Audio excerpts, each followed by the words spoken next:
तत्वज्ञान शिकवणाऱ्या महाविकास आघाडीच्या नेत्यांचं आता पितळ उघड पडले।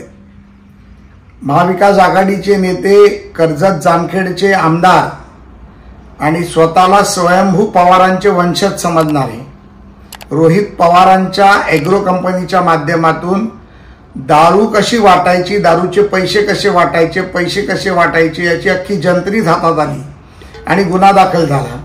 मला वाटतं की संजय राऊत साहेब यावर तुम्ही काही बोलणार आहात का? आणि महाविकास आघाडीचं जे पितळ उघड पडलंय त्याबद्दल काही तुमची टिप्पणी होणार आहे का, याचा आम्ही वाट पाहतो। त्यामुळे दुधाचे धुतलेले दाखवणारे महाविकास आघाडीचे सर्व नेते त्यांच्या मतदारसंघात काय काय उद्योग करतायत हे महाराष्ट्र पाहतोय आणि उद्या संध्याकाळपर्यंत याची सत्य परिस्थिती जनतेसमोर येईल आणि 23 तारखेला महाविकास आघाडीचा पर्दाफाश झालेला असेल।